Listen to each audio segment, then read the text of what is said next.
I can totally see the Supreme Court overturning Section 2, and that will result in a loss of 11% of the Hispanic caucus and a loss of 30% of the Black caucus.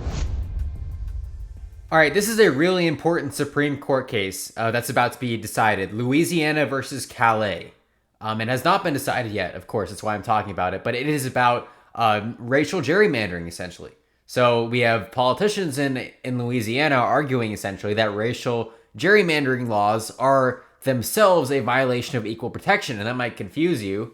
You might say, how is that the case? Isn't giving black people a proportionate vote, essentially, proportionate representation, a black caucus in Congress, isn't that part of equal protection? That's what you might think. But I think the Supreme Court could actually overturn Section 2 of the Voting Rights Act. That kind of enshrines that. Because Louisiana's arguing, they're taking a very colorblind approach to this.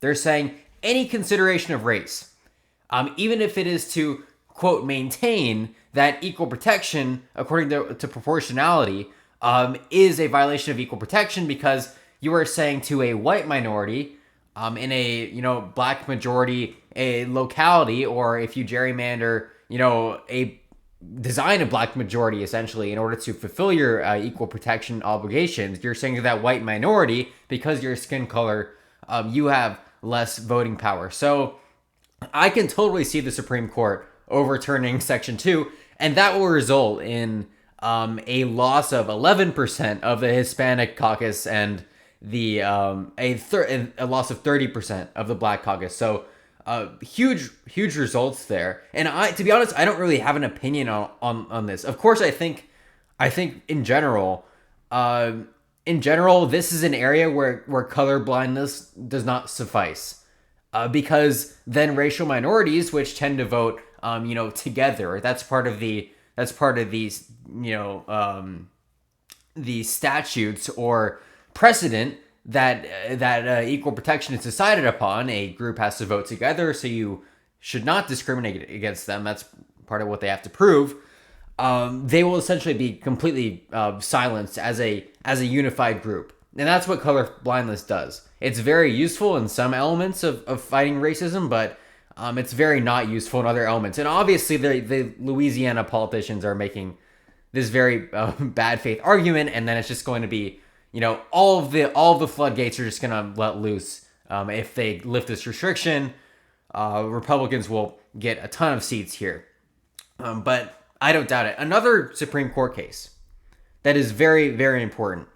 The Minnesota Supreme Court ruling on Cooper, on J.C. Cooper, I believe the name was. She was essentially competing in this weightlifting competition in 2019, and because she is a biological male, had all those years to develop muscle, especially in weightlifting, which is where I would probably side with the right wing here. But I'll explain that in a minute. I actually don't have a position on this. She sued USA Powerlifting, and they went all the way through the appeals processes. And now it's in the Minnesota Supreme Court, where they essentially said that Minnesota's Civil Rights Act specifies gender identity.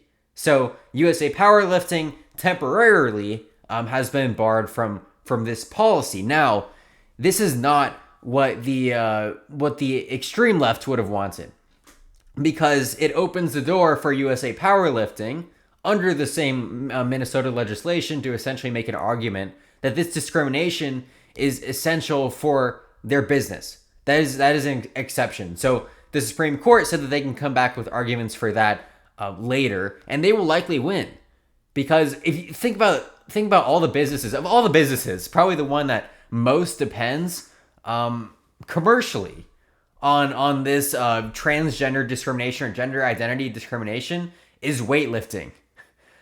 Because the only way that they can monetize this female weightlifting is if the consumers theoretically have some notion that it is truly female athletes who didn't have any advantage over each other. So I can totally see that argument going through. That argument obviously doesn't stand in other businesses, right? It's very hard to justify discrimination.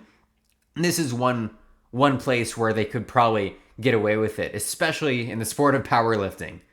I can definitely see the commercial impacts there. Why do I not necessarily care about this? Obviously, I mean, I think USA Powerlifting should be able to have that policy for themselves.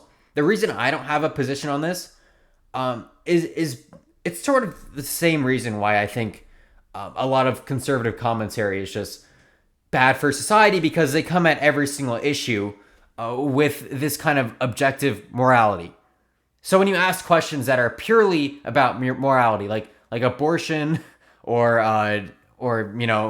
transgenders in men's and women's sports, there's nothing I can appeal to make a logical argument here. I can totally imagine a society where it is more moral to alleviate the gender identity discrimination in favor of abolishing the kind of the binary sports system that we have come to enjoy. But on the other hand, we do as a society enjoy a binary sports system. It just comes down to the fact that we like to watch it. We would be less likely to watch it if it was otherwise. It's a cultural thing. And there's some morality in getting rid of that as well. So you weigh both sides. There's benefits and pros on both sides. I mean, benefits and shortcomings on both sides. And who am I to weigh which one society essentially gives more value to? Because there's no objective way to measure any of this. So I just don't comment on it. I just wait for it's just we just decide based on vibes. That's really the only explanation here. I just wait for society to vote on it, because it's not a clear moral argument. That's not to say you can't make moral arguments, as long as you make your first principles clear. If your first principles are, we both agree murder is bad, so I'm going to take that first principle and then make an argument about the death toll in Gaza or whatever, then of course you're making a logical argument off of a moral first principle. But it's very different things when you're just arguing about what your morality should be. And I would never venture into that argumentation, because I think that's what conservatives do, right? If we try to compare morality, it gets sticky very quickly. One of the funny examples, or not funny, it depends on who you are. According to most of the pro-life movement, who believes life begins at conception, Adolf Hitler was more moral than the average American civilian, because Adolf Hitler was pro-life, and the average American civilian believes in a medical procedure that results in the equivalent of millions of Holocausts every single day, or however many Holocausts every single day, if first trimester abortion is truly murder. So again, this is just my opinion on moral arguments there, and why I don't especially take issue with either of these Supreme Court cases, because most of the constitutional principles, going back to the racial gerrymandering one, that we think are rock solid, are actually not rock solid, right? The whole idea of partisan gerrymandering. Now, going back to partisan gerrymandering, that wasn't even that was held in limbo for 30 years, and then it's still held in limbo because Rucho versus Common Cause in 2019 essentially closed the door to federal litigation. They didn't even make a comment on it. But before that, since 1986, they had essentially kept the door open, saying this might be, if someone comes along and makes the argument, this might fall under equal protection if a state is extreme enough. And there were cases where that argument seemed valid. So who am I to say that this is unconstitutional? Would I like to stick around? Of course.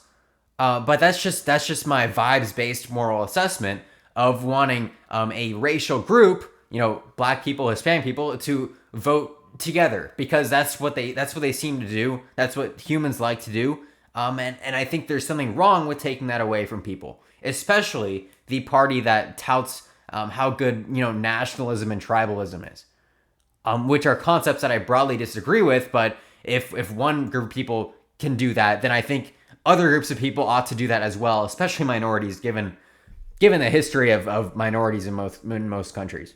I don't think we're gonna get a transgender discrimination in sports ruling ever from the Supreme Court. I just don't see the jurisdiction of who could bring that case. Really, we could get transgender people as a protected class in the future. The Supreme Court has constantly evaded that question.